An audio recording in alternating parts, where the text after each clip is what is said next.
pembunuhan berencana Brigadir Joshua yang diduga didalangi mantan Kadif Propam Polri, Verdi Sambo, hingga kini terus menyita perhatian publik.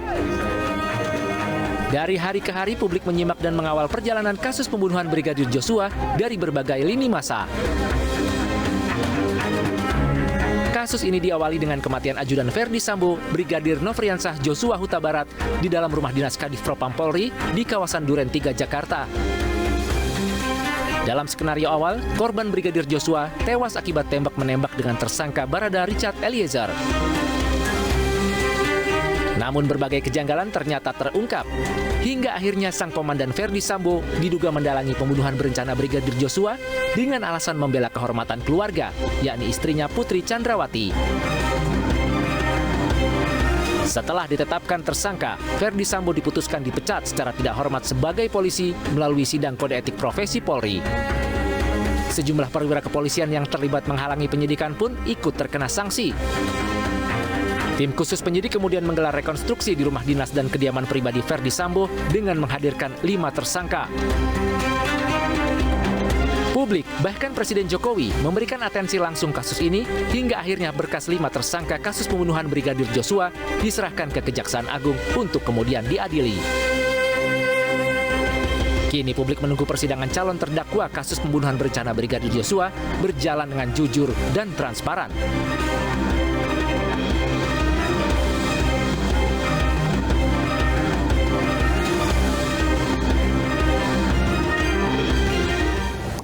Kejaksaan Agung resmi menyerahkan berkas tersangka pembunuhan berencana Brigadir Joshua, Verdi Sambo, ke Pengadilan Negeri Jakarta Selatan yang artinya dalam waktu dekat sidang perdana Sambo digelar. Akankah Sambo dihukum setimpal? Untuk membahasnya sudah bergabung bersama kami, yaitu Kapus Penkum Kejaksaan Agung, Bapak Ketut Sumedana, kemudian mantan Hakim Agung, Bapak Gayus Lumbun, dan kuasa hukum keluarga Brigadir Joshua, Bapak Morris Moy Purba. Selamat malam, Bapak-Bapak, salam sehat selalu.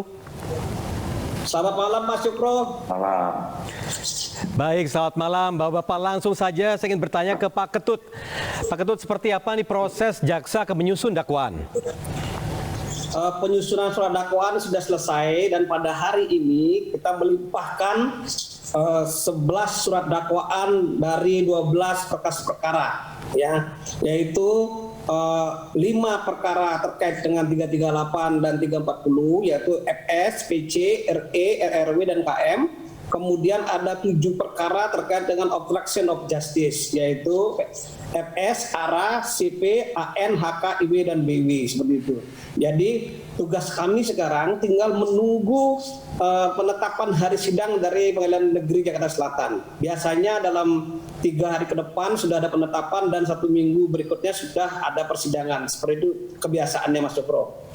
Baik Pak Ketut, ini kalau saya membaca dari statement terakhir dari Pak Gayus, yaitu mengenai bahwa hakim harus berhati-hati dalam hal ini karena ini merupakan kasus yang dinilai pelik. Pak Gayus, bisa mohon dijelaskan Pak? Ya, tentunya kasus ini akan mempunyai bobot seperti kasus-kasus sebelumnya, kasus kopi sianida dan yang lain-lain ya. Kalau beberapa lama yang lalu ada Marsinah dan yang sebagainya, itu mengenai ciri-ciri yang memang perlu kehati-hatian, baik yang disampaikan JPU kepada sidang, supaya hakim bisa dengan jelas memahami dakwaan itu. Ini akan bertingkat ini acaranya paling tidak 10, kemudian yang ke-11 itu putusan hakim. Nah dari tahapan-tahapan itu bagi saya tahapan yang mungkin akan menjadikan persoalan di tahapan kelima ya, karena ada saksi, ada yang meringankan atau yang memberatkan the charge atau ada charge. Ya, itu nanti akan menjadikan hal-hal yang perkara ini patut dipisah atau digabung gitu. Ya Pak, untuk supaya clear kepada publik, hakim kan pasti diyakinkan selain dari kesaksian tentu dengan barang-barang bukti. Nah, apa saja yang harus diungkap dalam persidangan nantinya setelah kita sampai di tahap sekarang ini Pak Gayus? Bukti formel dan bukti material itu mudah disampaikan, diucapkan. Tapi apakah mudah dipahami oleh sidang, terutama oleh hakim? Misalnya,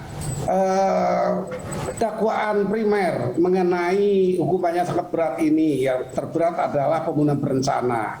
Apakah istilah berencana itu oleh JPU melalui penyidik, ya baiknya dakwaan tentu berasal dari hasil penyidikan yang baik. Nah, apakah ini sudah betul-betul bisa dipertahankan nanti bahwa ini benar-benar pembunuhan berencana? 338 di antaranya adalah adanya perintah di sana. Nah, perintah ini juga harus jelas JPU menguraikan dengan tepat dan lengkap. Apakah diminta oleh pelaku yang menembak itu menembak sampai mati atau menembak saja? Ini kan nanti akan berpolemik luas sekali nanti ini. Kemudian apakah sesuai perintah negara, perintah yang sifatnya dinas atau perintah yang di luar dinas yang bisa diukur dengan etikat baik misalnya. Ini kan problematik yang akan timbul nanti dalam tahapan-tahapan itu.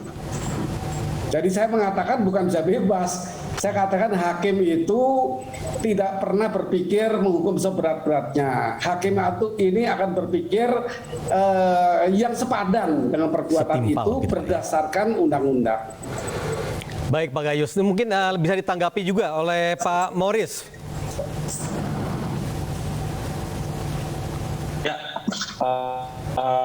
pada dasarnya kita berterima kasih kepada kejaksaan karena sudah sampai saat ini terlihat sudah keprofesionalan jaksa ya, apalagi sudah menunjuk jaksa-jaksa yang terbaik yang ada di Kejagung. Nah, yang jadi catatan kita yang terpenting jaksa bisa profesional dalam penanganan kasus ini. Dakwaan kita berharap harus persiapan dakwaan ini harus cermat, jelas dan lengkap.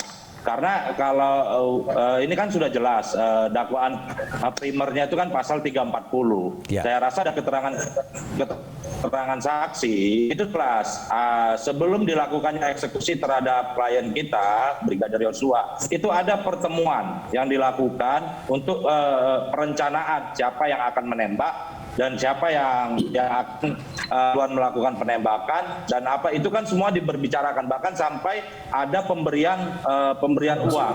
Jadi saya rasa di sini saya meyakinin jaksa akan lebih teliti dan jelas di sini, lebih tajam di sini. Kita berharap banget, kita sangat berharap kepada jaksa dan hakim karena bagaimanapun putusan ini ada juga hati nurani hakim. Itu mungkin sementara. Baik, Pak Morris, bisa ditanggapi oleh Pak Ketut nih, sejauh apa profesionalisme kejaksaan terkait hal ini? Terima kasih Mas Cokro. Perlu saya tegaskan kembali bahwa jaksa di sini adalah mewakili negara, mewakili pemerintah, mewakili masyarakat banyak dan mewakili korban daripada satu tindak pidana, ya kan. Sudah tentu kita akan profesional dalam hal penanganan ini. Apa yang disampaikan oleh Prof. Gayus tadi merupakan satu masukan dan memang itu adalah menjadi antisipasi kita ke depan. Tugas jaksa di sini adalah membuktikan dakwaan, mengungkap fakta sebenarnya di persidangan. Itu sudah kami antisipasi dari penyidikan yang baik akan menghasilkan penuntutan yang baik. Mudah-mudahan ekspektasi masyarakat terhadap perkara ini dan bisa mengawasi, bisa mengawal perkara ini dengan baik. Mudah-mudahan ke depannya bisa mendapatkan hal yang terbaik juga untuk masyarakat. Seperti itu Mas Sukro. Baik, nah Pak Ketut boleh saya juga ajak Pak Gayus memberikan pendapat juga terkait peran kejaksaan dalam hal ini Pak Gayus. Bagaimana Bapak melihat kasus ini ke depannya, terutama apa yang sudah berkembang saat ini, kemudian dengan Bapak jelaskan tadi begitu pelik kasus ini, dan juga bagaimana kemampuan hakim dalam memahami kasus terkait dengan pasal 340 tadi. Ya, 340 clear saya pikir ya, langkah-langkah dari kejaksaan sudah jelas baik karena menayangkan, memamerkan para terdakwa itu positif, artinya itu publik diyakinkan bahwa keseriusan dari kejaksaan. Kemudian kalau saya harus berbicara kepada subsidiaritas yang 338 itu memang harus juga diwaspadai karena jangkauan kepada 340 itu juga kadang-kadang kalau tidak meyakini hakim ini, hakim tidak mudah untuk menghukum orang seberat-beratnya, lebih baik dia membebaskan orang yang bersalah daripada orang yang masih ragu-ragu untuk kesalahan yang disampaikan ya. Kalau 338 ada pandangan saya mengenai di mana lokus dan tempus, apakah di Magelang, apakah di Jakarta, dengan tegas dan dengan saksi dan bukti yang cukup ya. Itu seperti itu. Kemudian kalau sidang ini harus terbuka tertutup, ada bagian-bagian yang mungkin kalau tidak di sesi ini, sesi dakwaan yang lain, kalau ini ada unsur susila misalnya, itu harus tertutup. Ada di bawah umur, ada hal-hal menyangkut kehormatan negara, itu bisa dimungkinkan untuk sidang tertutup. Kira-kira itulah pandangan saya untuk yang kita belum tahu, nanti dibukanya sidang melalui dakwaan, terdakwa memahami isi dakwaan itu, kemudian apakah ada eksepsi dari semua pihak, nanti ada duplek, replik dari berbagai pihak, baru yang seru tadi kelima itu. Tahap kelima itu sudah mulai menghadirkan saksi, bukti. Saksi bisa terjadi nanti saling berbeda. Hakim akan kebingungan nanti dengan saksi mahkota ini. Itu hal-hal yang ke depan nanti perlu diwaspadai.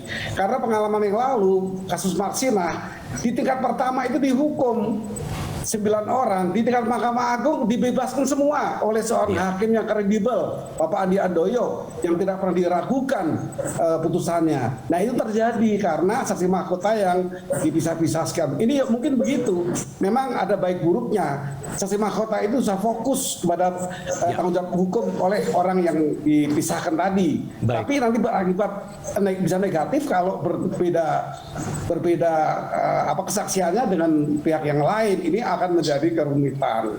Tapi saya yakin dengan kerjasama yang baik, dengan niat bersama yang baik, ini akan bisa diputuskan yang terbaik juga. Ya, saya tahan di situ dulu. Kami akan lanjutkan perbincangan ini, pemirsa, jelang persidangan pembunuhan Brigadir Yosua. Kuasa hukum Ferdi Sambo dan Putri Chandrawati menyebut Ferdi dan Putri mengaku pasrah terhadap majelis hakim, dan kuasa hukum juga akan mengungkap fakta-fakta yang belum terungkap di persidangan. Tapi ada satu hal penting yang juga sudah disampaikan oleh Pak Ferdi Sambo, juga disampaikan oleh Bu Putri, dan kami sepakat hal tersebut, yaitu mempercayakan, dan bahkan bahasanya tadi kalau didengar itu pasrah terhadap majelis hakim yang mulia. Jadi majelis hakim nanti akan menentukan. Kalau di persidangan itu di sebelah kiri itu adalah jaksa penuntut umum, dia mewakili korban, mewakili masyarakat. Di sebelah kanan ini adalah kuasa hukum, di depan itu hakim. Ada fakta di tengah-tengah yang kita jaga dan kita uji. Komitmen kami adalah bagaimana memastikan fakta-fakta ini diberikan secara objektif dan kemudian diuji di sana. Kalau ini berhasil diuji dan bersifat terbuka, maka akan terwujud apa yang disebut dengan keadilan untuk semua. Majelis hakim akan memutus berdasarkan data. Jaksa penuntut umum akan menuntut berdasarkan data faktual ini. Penuntut kuasa hukum juga demikian. Publik juga diharapkan bisa melihat fakta-fakta ini. Nah, dalam konteks itulah kami berharap kami tidak mengambil kesimpulan terlalu dini apakah nanti putusannya akan bebas atau tidak, ini terbukti atau tidak. Tapi target kami secara sederhana, harapan kami adalah fakta-fakta dihadirkan di persidangan dan diuji bersama secara objektif. Ya, kuasa hukum yaitu Mas Febri juga menyatakan akan membuka fakta baru. Tentu saya akan nanti lempar ke Pak Morris tanggapannya seperti apa. Namun sesaat lagi usai jeda, dialog akan kami lanjutkan kembali tentunya di iNewsroom.